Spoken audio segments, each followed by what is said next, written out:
Good morning, good afternoon, and good evening. It's true. I'm here with the pure one, the verified one, the haircutted one. That's me. Tim Geddes. Let Tim host. How you doing, Fran? I'm doing well. I'm Fran Mirabella, a.k.a. FM3 on Twitch. FM3 underscore. Got to get the branding right. I don't like to say it as much as you don't like this. It's horrible. We all hate it. Say it. That's the law. All right. If you don't know, you're watching Kinda Funny Games Daily live here on Twitch, hopefully, at twitch.tv/KindaFunnyGames, where you can watch each and every weekday at 10 a.m. Pacific time to get the nerdy news that you need to know about. That's the tagline, right? Yeah. It's Greg's tagline. My tagline is just the video game news you need to know. Oh, yeah, because nerdy, you're not a fan of it. I'm not a big fan. I like nerd culture I'm okay with, but saying things are nerdy, I know. But nerdy news you need is almost a full alliteration. That's fun, too. And it's fun to say. Anyway, if you're not watching live, of course, you can head over to youtube.com/kindafunnygames, and you can listen to us on roosterteeth.com, or watch us, I should say, and listen to us on podcast services around the globe by searching for Kinda Funny Games Daily. If you are watching live, of course, you probably know by now, kindafunny.com/you're wrong. Let us know what we get wrong. If we screw anything up, we will be sure to check in and set the record straight before the end of the show. Also, you can be a part of the show if you're a Patreon member. Head over to patreon.com/kindafunnygames, where bronze members or above get to write in, and silver members or above get the show ad-free. All right, we're going to talk about a lot on today's show. Actually, a pretty good lineup of news. Skull and Bones has been delayed. There's Ubisoft AAA title news coming in. We've got the Mario Maker 2 news that I know you want to hear about from Tim over here. He's going to have a lot to say. I haven't even got to talk to him about it yet. And Keanu Reeves is finally coming to Fortnite. Now, I was wondering when. I was worried about it. It's been years that we've seen the John Wick skin in there, and it has not been him. Well, we've got some good news for you. First, a little bit of housekeeping. Is it not him? I had no idea. No, yeah, it was. They didn't officially license him. So I've got some good news for you, Kevin. Spoilers, he's officially licensed. All right, but there's more to it. All right, we got a little bit of housekeeping here. The Kinda Funny Games Showcase is coming up for E3, right, Tim? That's on June 10th at 4:30 p.m. Pacific time. Be sure to tune in. That's Monday, if I'm doing my E3 math right, 4:30 p.m. Pacific time. Tons of games, over 60 games. I Over believe. 60 games. We're working on it. We got about 9 more to go. Ooh, okay. It's going to be over 70 games, maybe. No. Oh, okay. I was making a 69 joke. Oh, because see, I knew it was 63 fruit. games or somewhere in there, and I'm trying to do too much quick maths. Let's see what else we got. Our Patreon producers, gotta thank you for supporting us. Tom Bach, hell yeah, Blackjack, and Muhammad. It's true. You know, I've never asked. Do you think these are made up names? Because they're all pretty cool. They're not. I've met at least Tom Bach. There's like a pirate ship of awesome names. Yeah, exactly. The That's Patreon producer pirates. I love you guys. Thank you very much for supporting us. Coffee finally kicked in. Today, we are brought to you by Robinhood and Brooklinen, but I'll have Tim tell you about that more later, probably. That's true. For now, let's begin with what is and forever will be the Roper Report. It's time for some news. We have 6 stories today, Kevin. A baker's dozen! First up, game delay. Going to bring us down right away. If you're looking forward to playing Skull and Bones soon, it's not going to happen this year. No one was. Nope. They said that it's going to come after this fiscal year, so we know that it's going to be after March 2020 of next year for Skull and Bones. That was a game that basically had been shown quite some time ago. It looked like a quick... I want to say 2 years ago, we got our first reveal at Ubisoft's E3 press conference, when that was the one where you are the boat. And it was a little... off-putting, where I feel like the media at least didn't really latch onto it, and we're kind of like, it was playable too. I recall. I don't think it was the first year. Maybe it was shown behind closed doors. I don't think it was the first year, because I remember everyone was really like, oh shit, like everyone loved Assassin's Creed 4 Black Flag. They loved the pirate ship stuff. And it looks like they broke it out. A whole game of that. And then when we started seeing the gameplay, we're like, oh no, this looks more like a RTS style thing going on. Then the next year, last year at E3, they did a bit more of a blowout, and they showed people actually walking on piers, and it's like, oh, okay. I feel like they're starting to open it up maybe, but it sounds like there was a big issue last year with one of the creative directors leaving the project. Oh, okay. Which kind of puts the whole project in a bit of a disarray. So I think that's what we're seeing now. Maybe a big part of it. I think they're kind of going back to the drawing board a bit for aspects, because like I didn't play it, but from everything that I heard, like it just wasn't wasn't really hitting anything critical. Yeah, and honestly, like Ubisoft has been doing such a great job overall of just the way they've packaged their games. They all have a certain AAA quality feel. In fact, we're going to talk about that more. They have more AAA stuff coming, they said. But yeah, Skull and Bones always felt on the edge there, where it was like, well, I don't know. Is it going to be a full game? I mean, that's always, at first, my impression. But yeah, it was originally supposed to release in the fall of 2018, originally. So, I mean, we are now over a year, or almost a year past that. But anyway, we know it's going to be after March. Mutants of games at this point. It's the what? The New Mutants of games. Oh, gotcha. Yes, the New Mutants. X-Men, baby. Skull and Bones. Official Twitter has said this: "We're going to batten down the hatches and push back on the game's arrival. This is a challenge. This is challenging news for us all, but it's what's needed to make Skull and Bones as awesome as we can make it be. Our focus remains on quality first, and we're grateful for your undying support." That was let's see, Skull and Bones team is represented by Carl Liu, and that's who had helped take to Twitter with that note. But anyway, I'm still excited for the game. It wasn't really on my roadmap. We just did most anticipated games. I don't think I feel like that's probably the biggest issue with it is it's very forgettable. And especially for Ubisoft, who has this ridiculous stable of games that is such a high a brand quality. new IP. And that too, for it to kind of it's not Tom Clancy's Skull for being Bones. a brand new IP and for to not light the world on fire, I think is very telling. So I think it's good for them to kind of take the time that they need to make this right. And also, as a big fan of hype and press conferences and stuff, I like getting this news out before E3. Let's not waste time talking at E3 with bad Nobody news. wants to talk about delays And things like that. It's like, let's get to the good stuff. So overall, I think that this is good news. Yeah. Yeah, that being said, I mean, I am hopeful that at E3, because if it's coming out next year, I'm hopeful we get to see a good slice of it. This E3? I think they said it was skipping this E3, right? Oh, you know what? I think I did read that, and Yes, they said, let fans know that Skull and Bones will also not be at E3 2019. Yeah. That's right. I forgot. I put that at the very bottom in there somewhere. Okay, well, there's other Ubisoft news. This was a lot of it coming out of a financial report about the fiscal year. And so part of Ubisoft's 2018-2019 fiscal earnings, that they are on, let's see, the company's 2019-2020 financial targets of net bookings were around 2.4 billion USD, US dollars. And it's going to be led, those numbers, by Ghost Recon Breakpoint, and what they said was 3 other AAA titles that are currently unknown. And that is the most exciting news, that we have 4 AAA titles up through March 2020 coming from Ubisoft. And we only know about one of them. Yeah, we talked about this a little bit yesterday with Gary. I feel... You didn't already cover this news yesterday, right? Not this news, but we covered the AAA news. The oh, 3 you AAA did? Okay. Games. Yeah. But I mean, there's not much there, right? That's exciting that was it. news. That's all they said. 3 before March 2020, like that's sizable things, especially knowing that we don't have an Assassin's Creed this year. So we got to assume Watch Dogs 3, which probably takes place in London based on all the leaks and stuff that we've seen. Yeah. Is Splinter one of Cell. those. Splinter Cell is the big... Maybe. Will they, won't they? Yeah. I feel... And I'm not saying that because of the leak. It's just been long overdue. We've said for years, and this is the conference we're going to see Splinter Cell. Here's the thing. For years, there were 2 games that I would say that we just constantly, every time we do predictions, talk about. Splinter Cell and Borderlands 3. Yes. We have Borderlands 3, so I feel like Splinter Cell is right around the corner. Yeah. I would be very surprised to not see it at Ubisoft C3, but I feel like I've said that for a couple of years now. Yeah. That's exactly like you just said. Having 2 AAA games that we don't know what they are. I mean, we don't know all 3, but I assume that Watch Dogs is one of them. That makes, I mean, I'm not, I don't want to say fan. I just haven't had a chance to really dive into Watch Dogs. I know a lot of people like it, but so for me, I was like, oh yeah, I guess Watch Dogs 3, right? Yep. That's going to be a big one for them. Yeah, people are super excited. The last one was in San Francisco, right? Yeah, Watch Dogs 2 in SF. What do you think the third one is? Did you have any theories? London. Huh? London is the...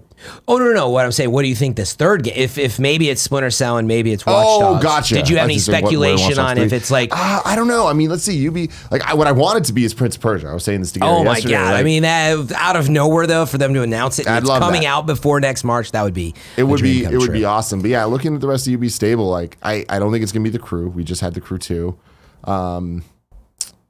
Yeah, and Oh, even For Honor would be another one where I feel like it might be maybe time a for For Honor 2. They've been Yeah. kind of that's a good possibility. Yeah. And again, where do you draw the line on AAA? I mean, at this point with Ubisoft, I feel like the line is Everything. fairly clear, right? We got like the big budget games, and then we got the smaller things like the Rayman Origins, Rayman Legends, Right. Child of Lights, like those type of things. What Those if actually that's a good point.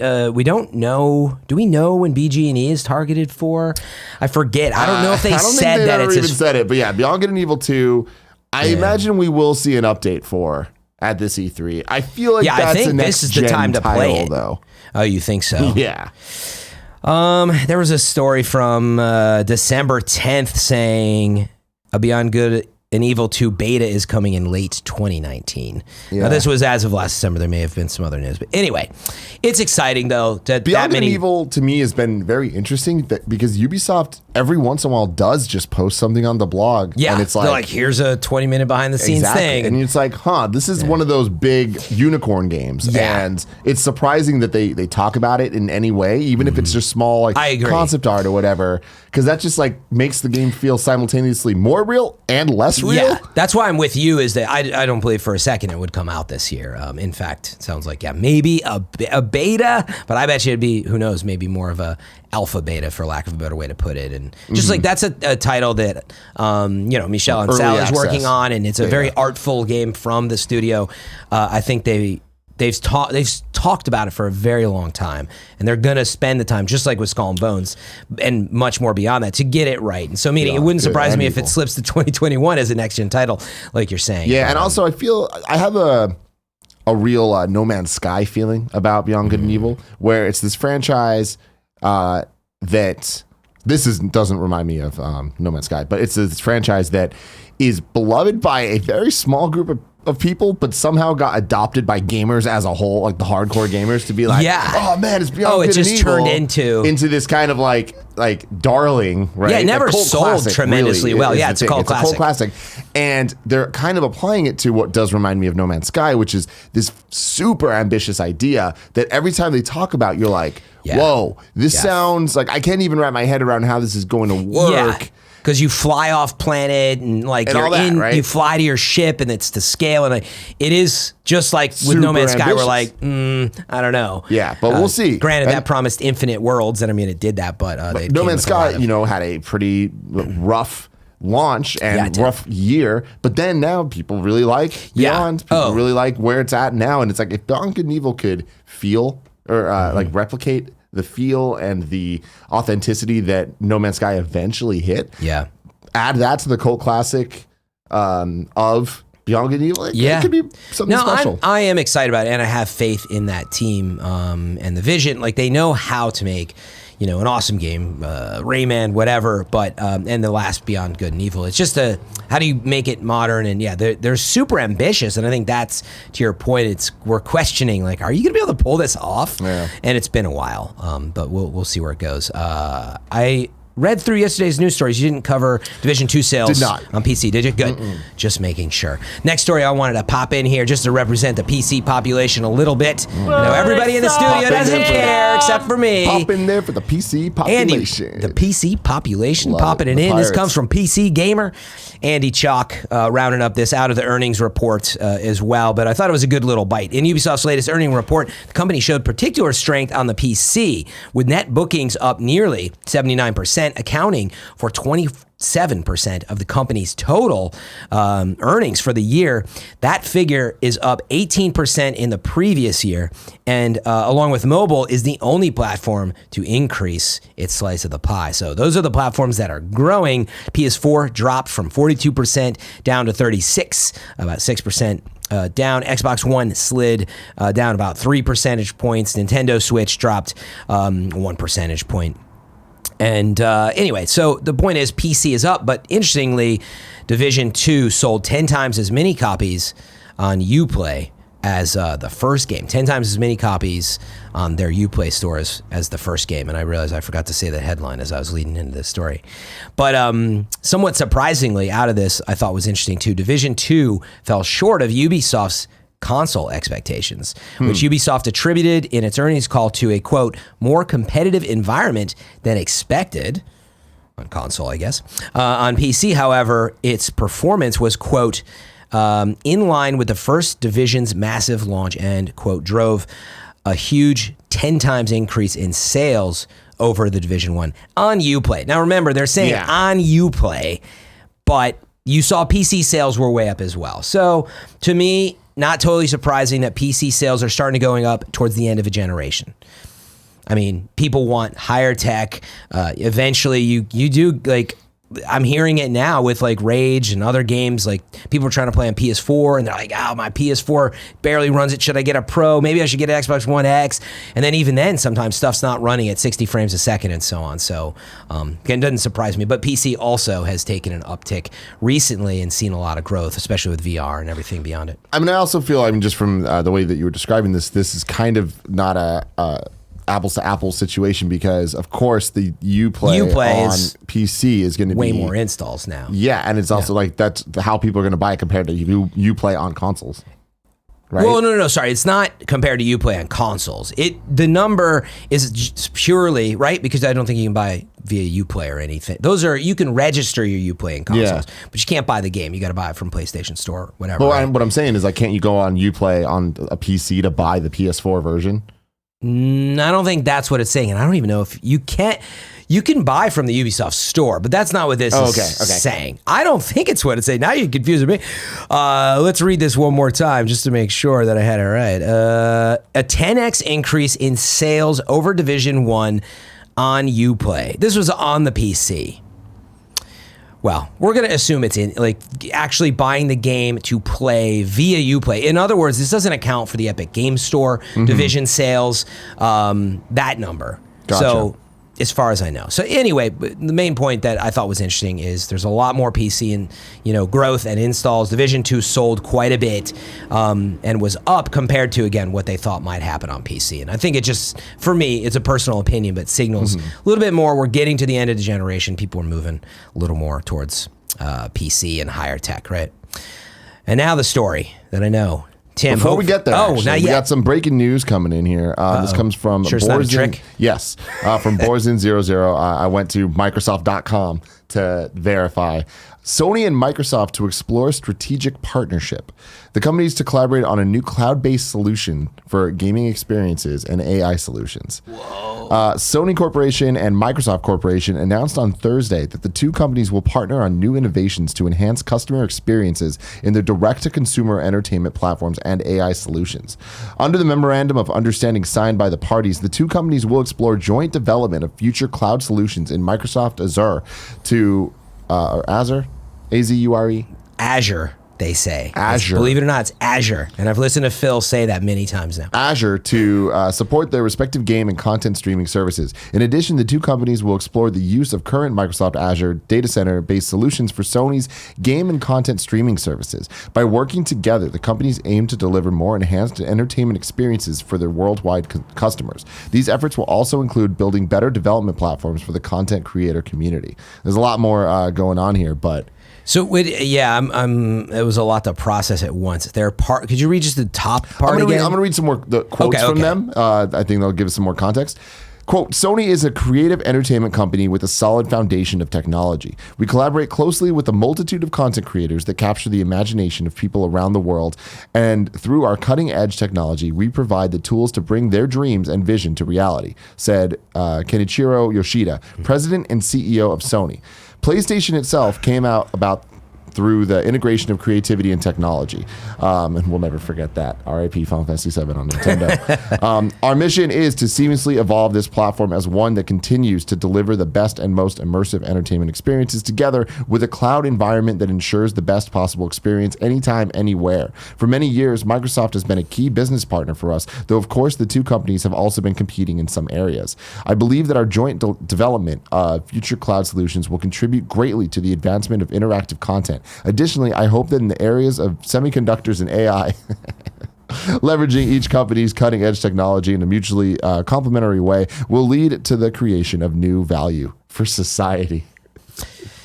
That's where it's going, man. Long story short, what this means for us, it's confirmation of a streaming future that we've been talking about for years now, right? Yeah. This is happening. Sony, we've known that they've needed a kind of better backbone than what they've had. They bought Gaikai many years ago, and they were kind of the first to the gate when it came to trying out with PlayStation they've now. been experimenting with it for a long time. And, it kind of didn't work in the beginning. It's been getting way better over the years, but it still isn't this thing. It's a far cry from Netflix. Right? Latency-free Whereas gaming, we see Stadia, and they're essentially trying to promise Netflix for video games. And now we know Microsoft has been working on it for a long time. Yep. We expect to see a big blowout of that at E3. So for Sony to partner with them, I feel like this is great news for all gamers. Like, this is a thing of like, great, let's share the tech.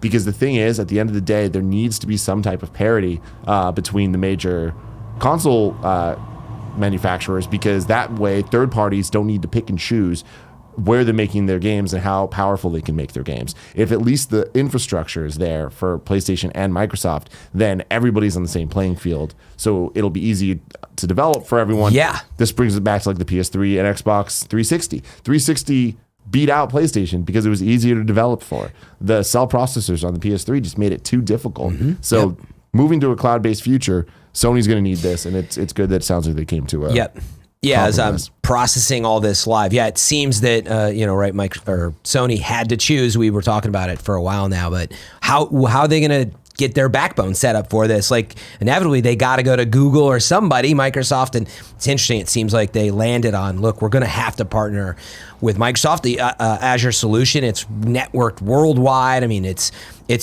way beyond gaming. I mean, this is something that's installed at a very high level for major corporations. It goes to AI and superconductors. And it's it's everywhere. But it seems like they decide, they're like, look, keep your enemies close kind of strategy. Absolutely. But truly partnering together, as you said, it's going to minimize. And I was mentioning that and thinking about it so much for Stadia, but like, you have to have these development environments that translate. Otherwise, how do you do multi-platform cloud gaming? Because it would be a mess otherwise. And that's where I'm wondering if Stadia is going to just be the odd one out. And I also wonder if strategically they're like, look, we're going to put all our, eggs in this basket, and Stadia is going to be kind of the odd child out here, maybe. But we'll see how what's interesting there is, like, of course, exclusives are important. Like, we know that. Like, look at PlayStation 4. That's why it is doing as well as it is. But third-party titles are necessary for a console to really thrive. Yeah. And I do feel like this is really important. And also, this is really exciting news for me, because I look at Microsoft and I love seeing a more collaborative Microsoft when it comes to the video game side of things, because that just means that we're one step closer to Xbox Live properly being on Switch, actually getting Xbox Games Pass on Switch. What if they wanted to also get that on PlayStation? Can you imagine? I know PlayStation would never want to do that, and they would definitely lock them out. But like, I like that idea. Yeah, that they could. Microsoft believe in a play anywhere, like subscribe to the service. We are a service. Yeah. They'll still make hardware. They'll still make ways for people to play that, enhance the situation for Xbox fans. But I love this. Yeah, no, it's really exciting to see that they are partnering for. This is one of the holy grails of gaming right now, and it's going to take many more years of development. But them both working on the cloud together just is good news for everybody, like you said. So. Should we go to the next story? Let's do it, man. All right. Mario Maker 2 news. The Direct happened yesterday. A 15-minute Direct hit us with an onslaught of information on what we can see in the anticipated Switch sequel for Mario Maker. And you should watch the entire video, obviously. There's so much like this and this and this and this and this enemy and this. Tim will go over some of those highlights because I know he's got them. Should I read through some of the real highlights? Talk, I can kind of just go into it. I thought that it was an excellent Direct. It's one of my favorite types of Directs that Nintendo lets us know what we're getting into.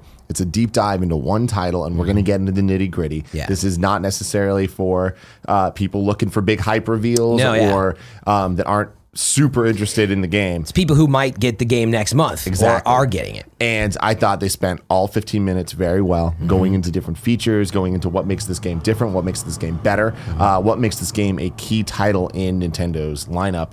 And, it starts off and it went through the basics super quick. It was just like, hey, here's how you make stuff. Cool. Here's what's new, and then they went into it and it gets kind of real intricate with you can have slopes and you can have different types of slopes. Blinking blocks. You can have the moving levels, like scrolling levels and the vertical speed of all of that. There's vertical scrolling. Yeah. This was such a message to the hardcore Mario Maker community that existed on the Wii U that made so many amazing levels.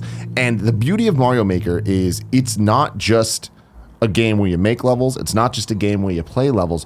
It became a platform for Twitch streamers, YouTubers to kind of create content around, like Patrick Klepek doing their whole thing, Game Grumps doing their thing. It's like it became this moment in video game media of having community make levels, creators play those levels, challenges and stuff. It's really, really a cool thing.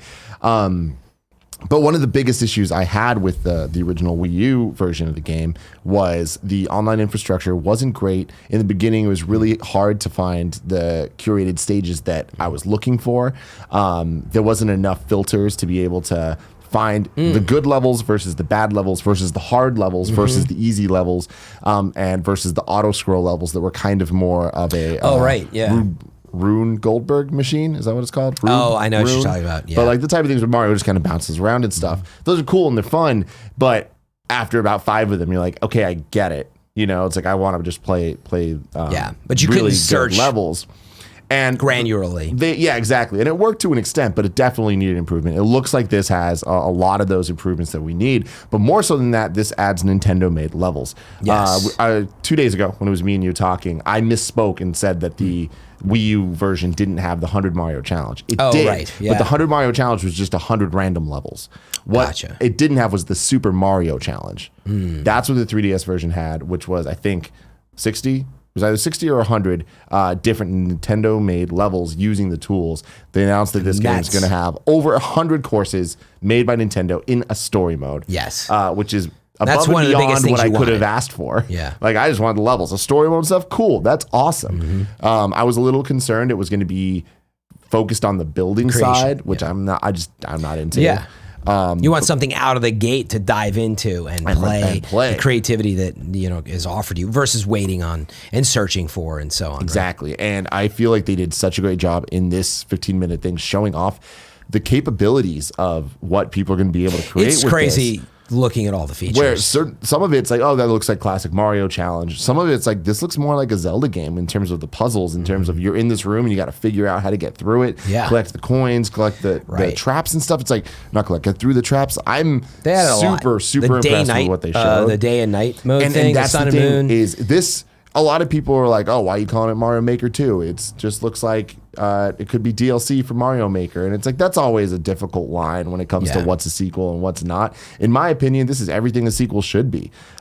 There's nothing lacking from it that I'm like, oh man, I wish it had this though. Like having the story mode, the day and night, having the sun, having the slopes, all the little details are there, but the big stuff too. The 3D worlds, the reveal that it's a different style. So it changes the gameplay. So it's not a 1-for-1 with the others, but the others are.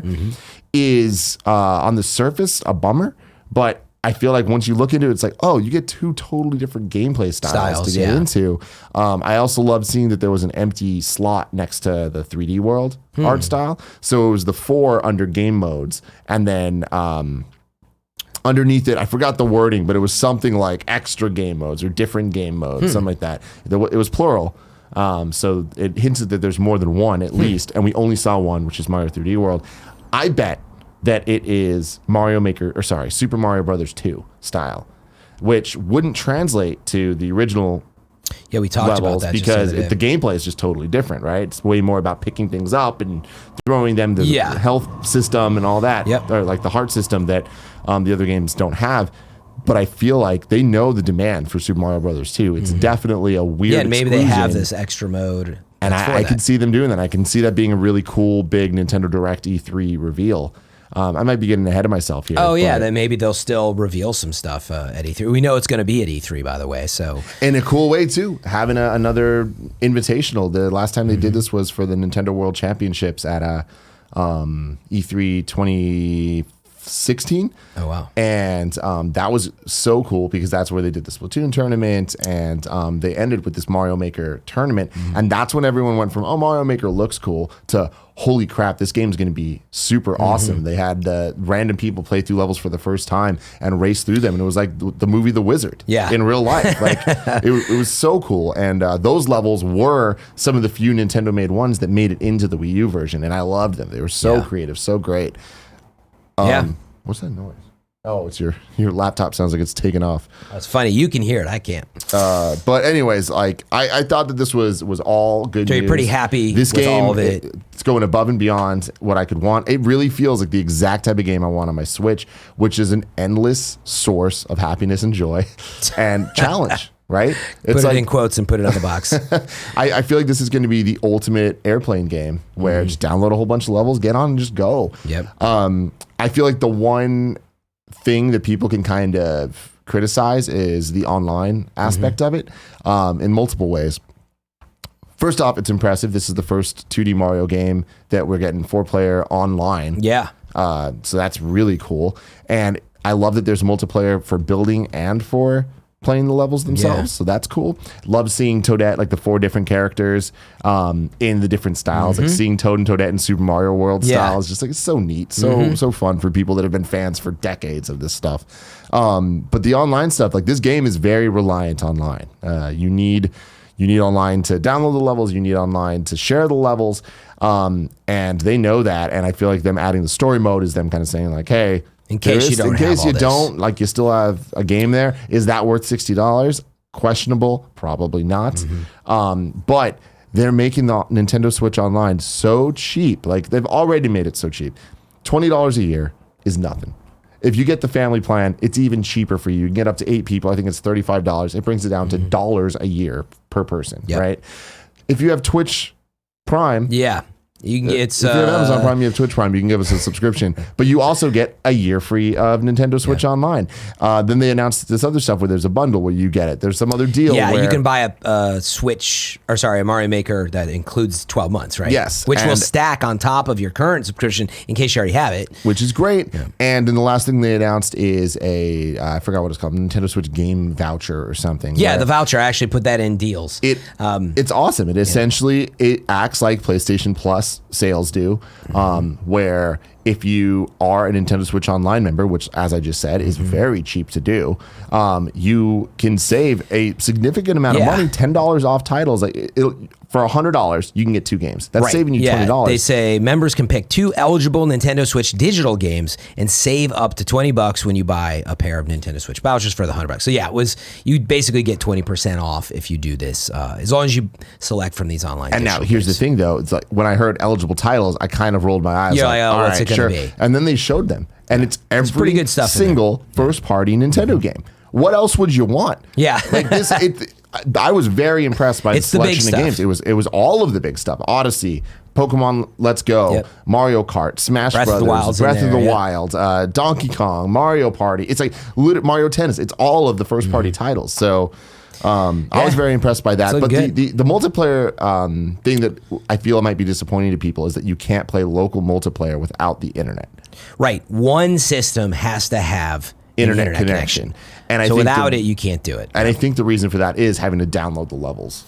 I guess so. And all of that. I didn't fully understand that. I was like, it's called, the nearby play connectivity, and it allows 4 players, to play locally, but it stressed it that one needs the connection. And I was like, why can't you just download one of the titles and then play together? Because you need to make sure that everyone has all the levels. I don't know. Yeah, it is weird. I feel like this is one of those things they might fix. But that's the problem is that not all the systems necessarily have all the levels or have the levels downloaded because a lot of them are random that it's playing. I see. Yeah. I mean, it's probably the best experience and maybe, I don't know. Yeah, that's unfortunate. But I know a lot of people were excited about multiplayer versus and multiplayer co-op.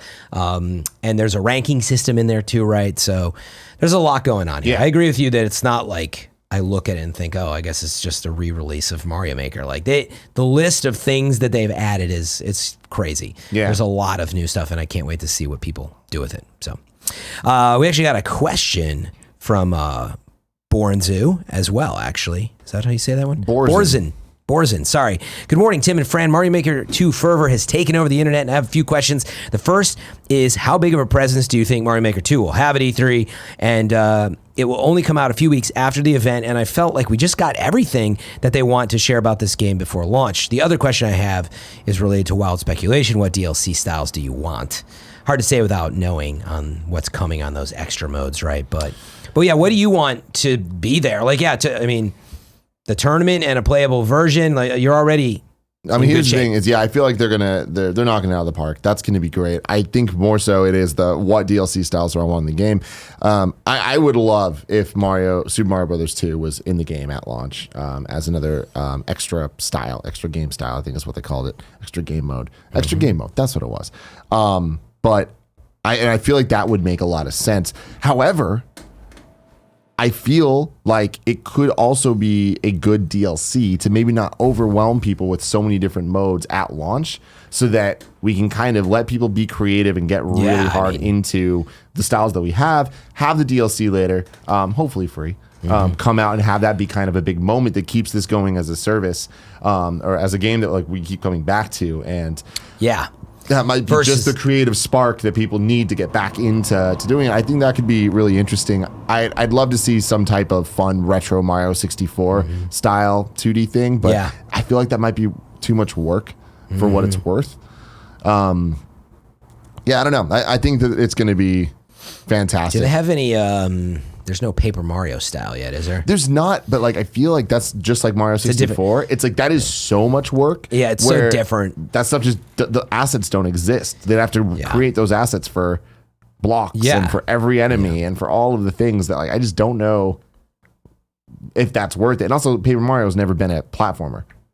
No, I mean, it's still an action adventure RPG. Like the closest it's been was Super Paper Mario on Wii, and even that was way slower paced. It was never obstacle based. It looks beautiful. The style's cool, and just seeing like how the sprites turn and stuff like that. It's cool. The one thing that they still haven't done with Mario Maker that there has to be a reason, or maybe this will be one of the game modes that they add, is an actual game creator. Like, I'm going to make 8 levels like instead of a single level. Like, imagine if somebody could make a playlist that if you could do 1, Super 2, Mario, 1, 3, 1, 4. Yeah, the Fran Adventures. And That'd then, like, be cool. you actually create a game out for people to play from beginning to end. That'd be really cool. Make a world map, Oh, wow. Okay. Like, all that now you're talking stuff. Mario Maker 3 maybe, but it's a good idea. So there's even more news, Tim. Should we go through ads first and come back to some of the news, or what do you think? You know what, Fran? That's a good idea. Let me tell you, ladies and gentlemen, this episode is brought to you by Robinhood. Robinhood is an investing app that lets you buy and sell stocks, ETFs, options, and cryptos, all commission-free. While other brokerages charge up to $10 for every trade, Robinhood doesn't charge any commission fees, so you can trade stocks and keep all of your profits. Plus, there's no account minimum deposit needed to get started, so you can start investing at any level. The simple, intuitive design of Robinhood makes investing easy for newcomers and experts alike.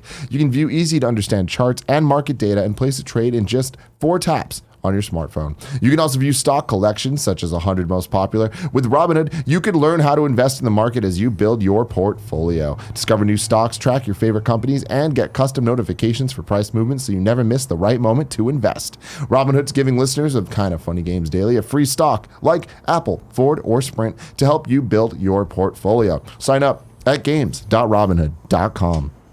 Also, shout out to Brooklinen. You spend 1/3 of your life in sheets. It's about time for a bedding upgrade, and that's where Brooklinen comes in. You know that Greg loves it. You know that I love it. I've been sleeping on them for years now. Very soft. I would say that they're luxury.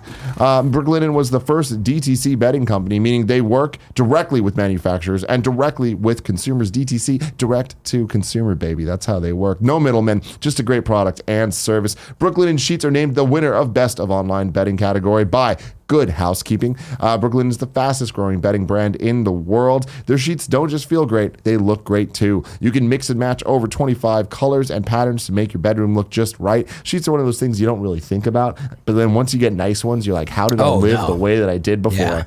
Brooklinen.com is giving an exclusive offer just for you guys. You can get 10% off your first order and free shipping when you use promo code GAMES at Brooklinen.com. Brooklinen's so confident in their product that all of their sheets, comforters, and towels come with a lifetime warranty. The only way to get 10% off your first order and free shipping is to use promo code GAMES at Brooklinen.com. That's BROOKLINEN.com, promo code GAMES. Back to the show. All right, our next story, more Nintendo Switch news. I thought this was interesting. Nintendo Switch has surpassed the PlayStation 4 lifetime sales in Japan. Those hardware sales. So here's the perspective on that. This comes way of Business Insider, which rounded up the details. Famitsu, I believe, was the original source who had some of the core numbers. After months at the top of Japan's sales charts for video game hardware, the Nintendo Switch has overtaken Sony's PlayStation 4 as the country's most popular gaming console. The Switch has now sold 8.12 million units in Japan, while the PlayStation 4 has sold 8.07 million units. That's PS4 plus PS4 Pro. When I originally read this, it was like 6-some million, and then I read another story that was like 8 million. Well, it's both hardware SKUs combined. You got to remember, Nintendo Switch is only one hardware SKU, but anyway. For now, exactly. So keep in mind that the PlayStation 4 has been available for 5 years in Japan, while the Switch is only 2 years old. So that is no small feat. The PlayStation 4 remains the most popular console worldwide, however, with nearly 100 million units sold, we know. But gamers in Japan account for less than 10% of those global sales. In comparison, Nintendo has sold about 35 million Switch consoles worldwide, meaning roughly 20% of Switch sales come from Japan. So we'll see how those numbers change as time moves on. We know Japan has been more of the mobile on the go kind of, mobile's been very popular there as well. So Switch makes a lot of sense. And when you think of it in these terms too, you're reminded of how Nintendo arrived at the Switch.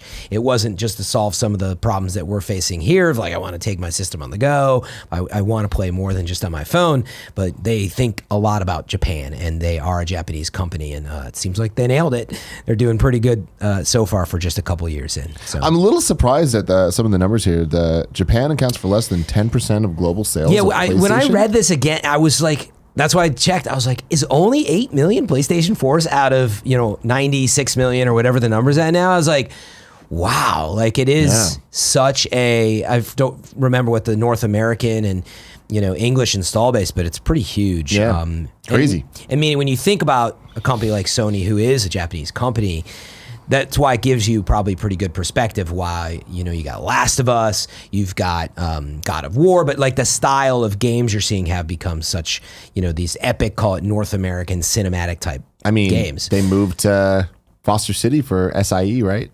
Like Sony Interactive Entertainment. They're more like here based now. There now. Yeah. So. Which again, sales-wise makes a ton of sense, and they had to start thinking outside of just Japan. But we're many years past it. But anyway, it was pretty interesting. Seems like Switch is just on a roll. We'll see though. We saw Wii go through just tremendous sales within a 2 or 3 year period, and then it just died on the vine. That's a big difference, though. You never know what's going to happen. Games. All right, let's move on to our next story real fast. John Wick has a mode in Fortnite. Keanu Reeves is also finally a skin. So Fortnite has been updated today with a new limited time mode that adds John Wick to the game alongside a variety of skins. This comes from Matt Purslow over at IGN. Fortnite Cross John Wick: Wick's Bounty is the limited time mode available for solos, duos, and squads, and awards 1 gold coin for every elimination scored. In addition, an elimination also bags you the number of gold coins for your victim that they've amassed. So it seems like people get some gold and then you chase these people down. I won't go into too many of the other details here, but a John Wick mode in Fortnite, I haven't got to look at it yet as part of it. I saw the trailer, but it was just like, it was actually a joke about, we were talking to Kevin about this. He's like, he's not already in the game? And the skin, the Reaper skin or whatever, which has been in there forever, is not actually Keanu Reeves. Why are you looking at me like that, Kevin? You want to say something? No. I hate him so much. He's just so disruptive. He's been doing so well, but he's, I don't know. He could have been staring at me like that probably for 30 minutes, and he's just peeking across the side. Anyway, I think it's cool. I did not expect a John Wick mode. Interesting to see they're doing even more movie crossover stuff. Disney, and the Marvel stuff has been, I believe, the only thing they have really done outside of the Marvel movies in general. So I think it's cool. You don't really play too much Fortnite, right? No, I think they're doing such a great job. I love stuff like this, though. I feel like they're really kind of setting the trend for what games can be and what gaming licensed partnerships can look like. It's cool stuff. Yeah, I'm excited that it's in there. Again, like Fortnite is so ahead of the game with the amount of variety it provides. And, love or hate the changes it makes to the meta. And we just had this discussion, like Apex, we're not going to see any major updates until towards the end of June. And I think that's great. I think it's okay. Again, great in the sense that the team is taking the time they have with the size of team they have.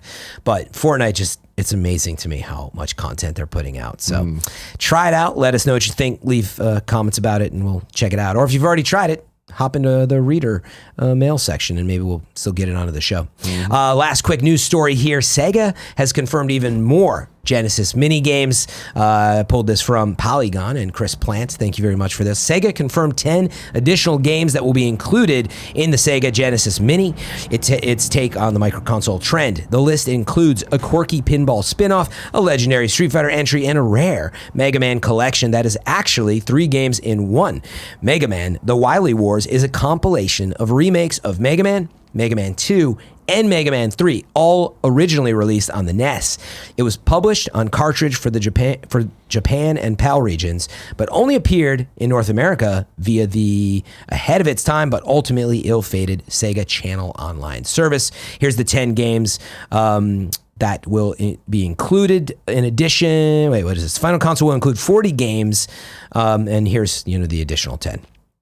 Mega Man: The Wily Wars, Street Fighter 2 Special Champion Edition, Ghouls and Ghosts, Alex Kidd in the Enchanted Castle, Beyond Oasis, Golden Axe, Phantasy Star 4, The End of the Millennium, Sonic the Hedgehog Spinball, Vector Man, and Wonder Boy in a Monster World. Dude, killing the game.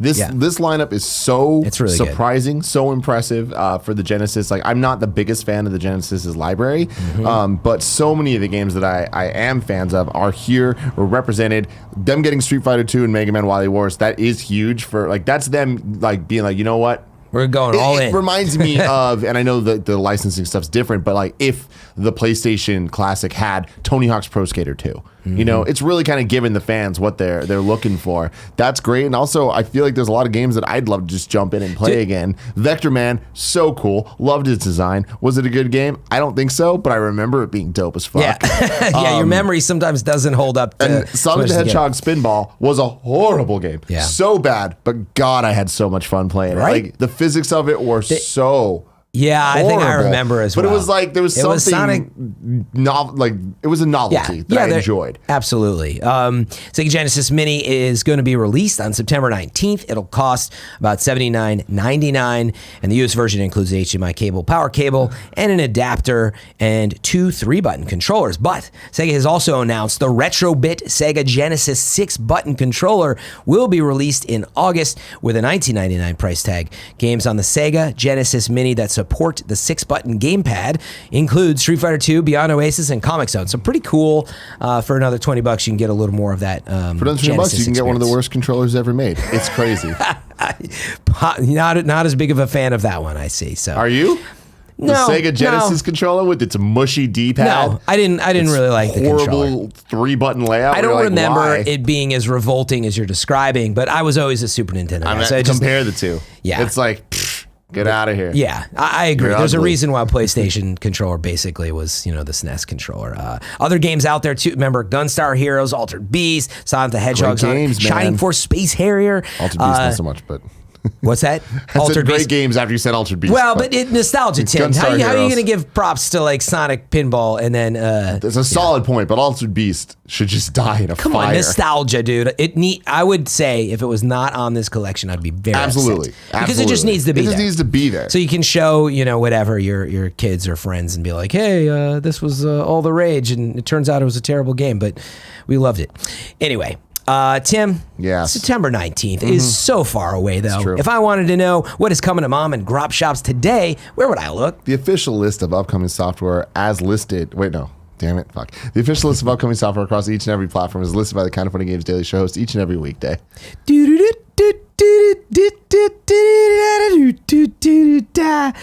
did it. Everyone. I don't know. I'm trying to do Greg's version. I still screwed it up. I tried so hard to do that without looking at the screen, and then I got in my own head, and I just Tim, I'm glad to see that. The thing is, it's not we've never memorized it because it's not worth it. But I'll do the same thing where you look down to start reading the tagline. It's good to see that it doesn't just happen to me. Gary Whitta had read it. You know Did what? I don't fucking This is remember. what I got it. we're all best friends, and nobody is perfect. And Especially dude, I've not screwed that Kevin. up many a time, and I'm just glad to see that But you it's fun did to too. laugh at Gary Whitta for it. You know What's what I out mean? today, That's right. Fran? All right, let's talk about what's out today.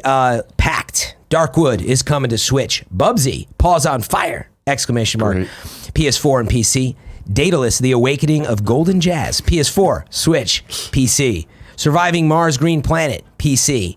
Castlevania Anniversary Collection. Hell yeah. PS4, Xbox One, Switch, and PC. Project Nimbus, Code Mirai, Switch. Dark Future, Blood Red States, PC. Octageddon is coming to Switch. 39 Days to Mars, Switch. The next two are on PS4, The Padre, Guilty Gear. We got Corral coming to Switch. Guilty Gear XX Accent Core Plus R is coming to Switch. That one was all in caps, too, you should know. Thief Simulator coming to Switch. Pocket League Story coming to Switch. The next few here are on PC. Flux, Dissonante, The Fifth Horseman. Now, you know, there was 4 horsemen, and I was always wondering. So I'm going to have to check this one. Where's that 5th horseman? Well, it's that dead, 5th right? heat. Is that the 5th horseman, Kevin? Well, he's not. He's not a horseman because he has You know wings. what? He flies. You just got to be the smartest guy in the room, and like, we just don't need it right I'm now. just saying. We just don't need it Okay. right now. There's only 4 horsemen and death. I thought the death rode on the pale horse. No, that's a different thing. You're just saying that because of Game of Thrones.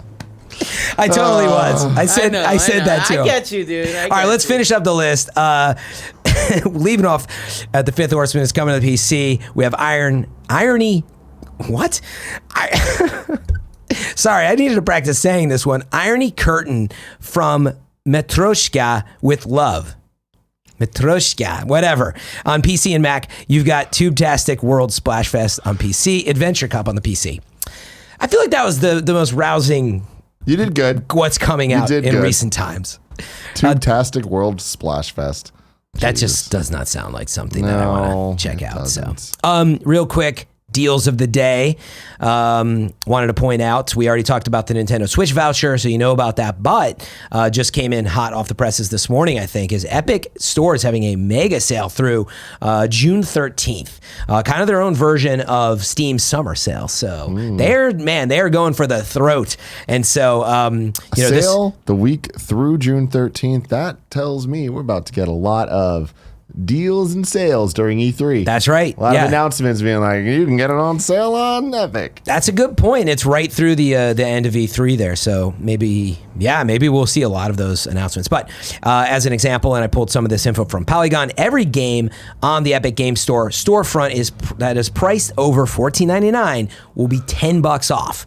So quick math there, $4.99 if that's what it was. With some titles discounted even more. Plus, Epic is doubling down on its free game strategy with a new free title every week during the sale. Free games every week, which normally, one a month or every few weeks, but they're just tons of stuff happening there. So as an example, Borderlands 3 right now, I believe is $50 instead of $60, and John Wick Hex is only $7.99 instead of $19.99. There's actually quite a few things listed in there. It's worth checking out if you're on PC and use the Epic Game Store. And I've had this question come up before where it's like, wait, the developers aren't going to make as much. I mean, I'm quite sure this is all marketing money from Epic. They're going to, eat the costs, and the developer, of course, is still going to make just as much. Trust me, they wouldn't put these games on sale that much if the developers weren't cool with it. So should we get into reader mail? Let's do it, man. Let's do it. Let's see. We already read about Mario Maker. Let's take, what do we think? Let's go to Mark. Yeah, I like Mark's let's question. do You want to read that Mark. one? Oh, you want me to read it? Yeah, why don't you Oh. read it? Hi, guys. With the amount of rumors about any amount of upcoming unannounced games, why do so many people fight with the idea whether said games will release on current generation or next generation? You have 90 million PS4s in the wild. I simply cannot see any sane publisher skipping all of those potential customers to cater for a couple million PS5 customers. Am I missing something here? Yeah, no, I don't think you are missing something. Like, we hear this a lot as like, we've even heard it when GTA has been releasing on the edge of life cycles, and it's like, yeah, there's like 90 million PlayStations in the wild. Like, of course, it's going to be a current gen system. But, you do have to invest. So the reason why people look at next gen as well, though, is that if you're right there at launch and you're a hit, your potential sometimes is to rise above and sell more. If you're maybe a newer title or a newer IP or whatever it is. But what do you think, Tim? I think You are missing something here, and that thing is the future that we've been talking about this whole episode and many other episodes, which is cloud gaming, which is the idea of what is next generation. I think that you're right in saying, why would somebody want to release Last of Us Part 2 on PS5 when there are 100 million PS4s in the wild? But I think that they'd want to release it as close to the PS5 as possible if there was an enhanced for PS5 situation going on where you buy the game, you can play it on either, or you buy the game and it is just a subscription to the cloud, or best of both worlds. Some type of thing. And I do think that that's the world that we're moving towards. I feel like it's all but confirmed on the Xbox side of things, but I feel like the PlayStation side, like, we're gonna see a very interesting PS5. Like, I feel like once the thing's announced, like, it's gonna make things a lot clearer on what their plans are for the future. Yeah. I mean, I'm with you that if I'm hearing you right, there's more of a strategy now, more than ever, especially with how PCs are becoming more and more prevalent, but potential of cloud gaming and different versions of one game that maybe looks better on other systems, right? And that, it sounds to me like you're saying that's a little more critical for PS5. So for Last of Us, it's probably a shoe-in. But I would still point out that it does take quite a bit of development time to get that stuff done. And so when you have teams struggling to finish it, I don't think it's as easy as just saying, though, that, it'll be there as well. You know what I mean? I mean, people keep saying that, but it reminds me a lot of the when we were leading into the PS4 Pro and Xbox One X, there was so much conversation about, like, what are developers going to do? It's like, it's not as easy as just having a slider. Look at the last couple of years. Turns out it's not that much more difficult. But see, it's funny. I was thinking that's where your head was at, and I don't totally disagree. Like God of War on the PS4 Pro, and just imagine if there was a full-on next-gen system that they could have ported it to. I mean, they got it running closer to 60 frames, which is the way I play, and it was awesome. I was like, oh my God, like I didn't expect this, and just to have that difference, that alone, I would have rather bought, call it a next-gen version just for a higher frame rate, but I, again, would still point out that when you look at, especially flagship titles, like if you want to demonstrate the power of that SSD that's coming with it and all the other stuff, like you want to really craft and spend time on all the little stuff instead of just making it, because like on PC, it is just a slider. But that little stuff just doesn't move the needle in the mainstream way. Like that's the thing, is like we're talking about, it always goes back to the good enough is good enough. Right? It just needs to work. I feel like all this, the flashy numbers, the FPS, the HDR and that stuff, that matters to a huge community of gamers, myself being definitely one of them. I'm all about the tech. I care about that stuff so much. But that's why I own a PS4 Pro and an Xbox One X. And I've seen how the games look on one versus the original version of the console, because at the studio, we have all of those systems. And I've had to play games like literally like back to back. And I'm like, whoa, there's a difference here. But good enough's good enough. Yeah, I'm like only 50% with you on this one, because I just don't want you to, not you, in general, devalue the power of these new systems, and you want them to be special and get true remasters or whatever it is. But I hear you, because you got to put stuff in the cloud. That's the last thing I want. The last thing I want is have to buy Last of Us Part 2 again. No, to buy Death Stranding again. But what I'm saying is that what I don't want is something at half measure. First, it depends on the situation, Tim. Like if you're talking Rage 2, well then like I play it on PC. That's the slider effect. But if it's Last of Us 2, then no, maybe I want to wait. Like I don't know if it takes a year and a half after it's out. You're crazy. You're gonna wait. If it means getting like suddenly whatever, maybe the hair effects are nuts, and the rain effects have been completely changed. No, but that's how it works. You want it to still take serious, right? You want it to take full advantage. Is all I'm saying, and Absolutely, it's not as easy as just putting a slider on. And I know you know that. I'm not saying it's as easy as like I'll just do it, but I mean people are proving it's like that's where we're at right now, and they're doing it. No, and I feel like with what they've been building towards, and especially when you add all the cloud stuff, especially out in the news that we just got today of them partnering with Azure. I hope I got that right. Azure. I feel we're seeing with PlayStation's ecosystem that they understand the value in going down that path. They have the best games in the business right now. We know that Last of Us 2 is going to be great, right? Yeah. Why wouldn't they be looking towards the future with it? Yeah, to the and I next agree with gen. you that they are. And the true answer, by the way, is that I want the best of both. Like what I don't, or using the God of War example, I do just want, it's higher fidelity and the frame rate was locked at 60 and I would pay for at the same time of release. I'll just get the next gen version. And maybe it doesn't look drastically different, but it's got those features. I'm like, it's just a little sharper and I would be totally down for that, like you're saying. But part of me also wants to take something like God of War, but really what happens if they completely redid it as best they could with hardware that is like 6 years newer, right? I guess, I mean, here's my thing though with that is I feel like I'm specifically talking about Ghost of Tsushima, Death Stranding, and Last of Us 2. Titles, which are right on the which cusp. I can see them being, they come out on PS4, but they're enhanced for PS5. In the same way that games come out for Xbox, but they're enhanced for Xbox One X. But then, yes, in a couple years, we get God of War 2, and that is built from the ground up for PlayStation 5, right? Yeah, and I mean, I just don't want to have to buy Last of Us Part 2 remastered on PS5. Those days need to be done.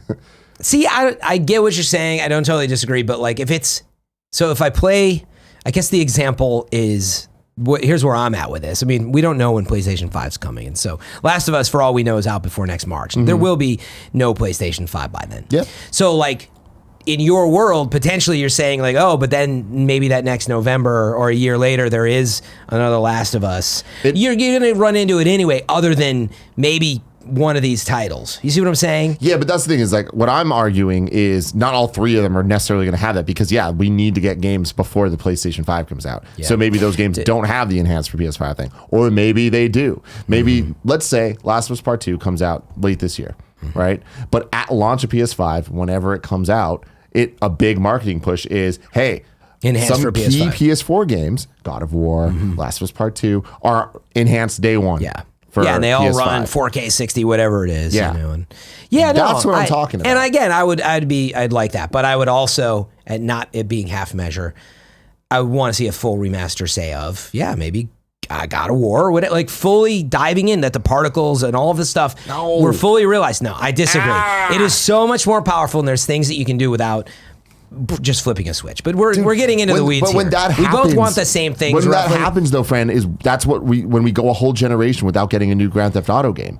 No, that's why I'm saying, like, I kind of want both. I don't want to wait forever, but I do genuinely want a God of War that sits in between, that's remastered before it's going to be 4 or 5 years from now or whatever for God of War 2 from that studio. And so something in between that's fully taking advantage of the new features. But patch it. We're speculating because maybe... Figure it out, Sony. Because maybe some of these developers, they're like, the PS5 is so easy to develop for, and now it looks amazing. So, all right, let me get to a little rotating segment here. This one is a required reading of a different kind, perhaps. But today is Global Accessibility Awareness Day, or GAAD. So to honor it, let's take a moment to recognize the gamers and publishers who support the cause. You can look for the hashtag GAAD or A11Y to help spread this awareness. Again, this is accessibility of all kind for gamers that have certain disabilities and celebrating their cause and people who support it. So get out there and make sure to take just a moment to spread this awareness. It won't take long to retweet something or just reply to something and make somebody's day a little bit better. But also the real goal here is, and we hear it so often, I hear it all the time in my Twitch chatter, people are like, oh, you know, are there certain features, whether it's for sight or if it's for, you know, the way that your hands work. I mean, people have disabilities of all different kinds, and we need developers thinking about that stuff. And this came up more recently, obviously, because of Sekiro, you know, being so hard. And there was a big discussion as well about accessibility and feeling like that game maybe was removed from them. So anyway, get out there, support the cause. Also, one of our very own best friends, Steve Saylor, has a YouTube channel. You can check him out at youtube.com/snowball. But he's a blind gamer, and he actually does plays, and you can go support him there. He's worked with Ubisoft before. He's been on this show many times. There you go. Please do. So be sure to support him. And frankly, Microsoft's been doing such a good job in this world. So to steal their line, when we all play, we all win. And it's such a good cause. So get out there and be sure to support it. Squad Up is coming in from Griffin on the PlayStation 4. It's GriffiDPad. That's GriffiDPad. GriffiDPad. What's he have to say, Fran? These are his words. I don't know. I'm lonely. So support Griffin. He had a question that That's great, came dude. along with this as well. GriffiDPad, hit him up on PSN. Help the guy out, brighten his day. All right, But now thanks it's time for for You're Wrong, Fran. Let me Yep. tell you what we screwed up. That's pretty good stuff. Nanobiologist, shout out to you. Thank you for coming in clutch, as you always do. He has about 5 different things he put in here. Nanobiologist says, Tim and Gary yesterday forgot about Just Dance probably being one of the 3 unannounced titles for Ubisoft. It's annualized franchise that's always at E3. I don't think that they're counting that as one of the AAA titles. If it is, actually, I would agree with plan? Nano. You think? That's a huge moneymaker I for get them, that, and it was a financial report. Yeah, but I don't think that they call that AAA, though. I think they do. I Yeah, don't I'm think gonna side they with do. Nano. I think that counts as It's making a lot of sense, I'm forgetting dude. the word, but the a cash cow. what's the mobile side, the mobile division? There's a name for it that Ubisoft has. It'll It's pop in not your- AAA, but it's a evergreen or something like that. Like there's a like a it might be staple. evergreen. Yeah, I don't know. We'll see, but I don't think it is. And then Nanobiologist also says, no, you cannot buy console games on the PC Uplay app. You can buy them on the Ubisoft store. The story is comparing sales from previous Uplay PC app sales from Division 1 and to Epic Store. Yeah, okay, got it. Nanobiologist says, yes, it's a Rube Goldberg machine. Yeah, Rube. The crazy contraption. I didn't know if it was Rune or Rube. You It's had Rube. it, but the fact There that go. you pointed it out, I thought was still great. Yeah, but he's helping me. And the Super Mario Challenge had 100 levels. Yeah, you said 60 to 100. I thought it was 600. So Confirmation. there you go. Thanks, Boom. Nanobiologist, his last one. The 4 horsemen of the apocalypse are famine, conquest, war, and death. Death rides on a pale horse, and conquest is on a white horse. You heard it, Kevin. Oh shit! Now you know. Fuck. No Holy spoilers. G2 No says spoilers. on the Epic Games E3 point, Epic Games is sponsoring the PC gaming show hosted by Day 9 at E3. So, yeah, probably going to get a lot of those deals there. And then Brandon Hofer says Epic gives out 1 free game every 2 weeks in their store when there isn't a special deal That's going on. twice as fast. And then finally, this is a little editorializing, but I like it here. Spencer says, in regards to the Epic mega sale, Mike Bithell has confirmed that Epic is footing the bill in terms of the savings. This means the devs would get just as much money and isn't taking a hit in terms of revenue. Yep. Another developer-friendly move on Epic's end of things. There you go. Cool and stuff. I pointed out John Wick Hex, so that was perfect. I think that's it for today's show. Tomorrow, Greggy's back as It's the far as return. And Andrea, dude. Yep. Wow. No Frandria tomorrow. No Greg and Frandria. Andrea. But Tim, even more importantly. Oh, yeah? Today, many of you know Division 2 Raid launched, and Oh, yeah. unfortunately did the show today, but more than happy to. That's not why. That's not why I'm not doing a Division Raid World's first attempt, because Greg and I are playing tomorrow night. Hell yeah, you are. Around 6 or 7 p.m. Check me out on Jesus Twitch. Christ. Wow, we've got some action outside the Kind of Funny studios. It's just a policeman yelling at someone that's not moving their car, right, Kevin? Are we all right? Yeah. All Yelling, right. It's just moving like, we need you to move your car. Man. But it was really chill loud. the fuck out. And just when I was trying to do my self-promo. Do it again. Twitch.tv/FM3_. Greg Hidden and I, Greg. They're Kind of doing Funny the- Clan. Yeah. We're all playing together tomorrow night at 8-person raid. It's going to be epic. Again, 6 to 7 p.m. Pacific time. Tune in, support us. It's going to be awesome. Tim, anything else before we close it out? Nah, man, that's it. Get hyped. It's been a fun week, been a Mario fun Maker adventure. 2 Hell coming yeah, dude. Let's go. soon. June 8th. E3. 28th. Can't wait to be there. All right, we'll see you all soon. Kevin, the Pale Horse rides